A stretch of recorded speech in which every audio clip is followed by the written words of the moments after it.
एक बार की बात है, जब गौतम बुद्ध जी मगध राज्य के एक गांव में ठहरे हुए थे। गांव से थोड़ा बाहर एक मोची अपने परिवार के साथ रहता था। उस मोची के घर के पास एक तालाब था। एक दिन रोज की तरह सुबह मोची तालाब किनारे पानी लेने गया। वहां उसने तालाब में एक बहुत ही अद्भुत पुष्प देखा। वह पुष्प देखने में बहुत ही सुंदर था और चमत्कारिक भी प्रतीत हो रहा था। मोची ने तुरंत ही अपनी पत्नी को बुलाया और वह पुष्प उसे दिखाया। मोची की पत्नी आध्यात्मिक और धर्म में आस्था रखने वाली थी। वह पुष्प को देखते ही समझ गई कि जरूर कल यहां से गौतम बुद्ध जी गुजरे होंगे। उन्हीं के प्रताप से यह पुष्प खिला है। पुष्प को चमत्कारिक मानकर मोची ने एक योजना बनाई। उसने अपनी योजना के बारे में पत्नी को बताया कि वह इस पुष्प को राजा को देगा और उनसे खूब सारी स्वर्ण मुद्राएं लेगा।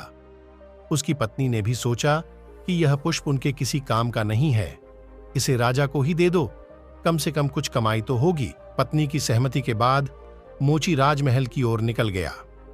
राजमहल के रास्ते में उसे एक व्यापारी मिलता है। मोची के हाथ में पुष्प देखकर वह रुक जाता है। वह मोची से पूछता है कि भाई, ये पुष्प लेकर कहां जा रहे हो? मोची कहता है कि मैं यह पुष्प लेकर राजा के पास जा रहा हूं।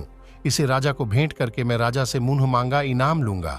व्यापारी ने मोची को प्रस्ताव दिया कि तुम ये पुष्प मुझे दे दो, बदले में मैं तुम्हें 100 स्वर्ण मुद्राएं दूंगा। मोची सोच में पड़ी डीडीएच गया। उसने सोचा कि जब व्यापारी इस पुष्प के लिए 100 स्वर्ण मुद्राएं दे रहा है तो राजा तो और ज्यादा देगा। यही सोचते हुए उसने व्यापारी को पुष्प देने से मना कर दिया। थोड़ा आगे चला ही था कि उसे रास्ते में राजा आते हुए नजर आए, जो गौतम बुद्ध के दर्शन के लिए जा रहे थे। राजा भी मोची के हाथ में वो दिव्य पुष्प देखकर अचंभित हो गए। राजा ने मोची को पुष्प के बदले 1000 स्वर्ण मुद्राएं देने के लिए कहा।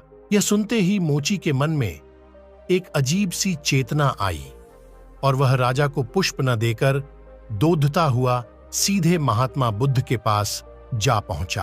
महात्मा बुद्ध जी मोची को देखकर हैरत में पड्डीडीडीएच गए। उन्होंने मोची से पूछा तो मोची ने उन्हें सारी बात बताई। इसके बाद मोची ने वह पुष्प महात्मा गौतम बुद्ध के चरणों में अर्पित किया और उनसे कहा कि पहले तो मेरे मन में पुष्प को देखकर लालच आ गया था, लेकिन अब मैं समझ गया हूं कि जिसकी छाया पड्डीडीएचने से ही एक पुष्प इतना दिव्य हो गया हो, अगर उसकी शरण में मैं चला जाऊं तो मेरा जीवन भी धन्य हो जाएगा।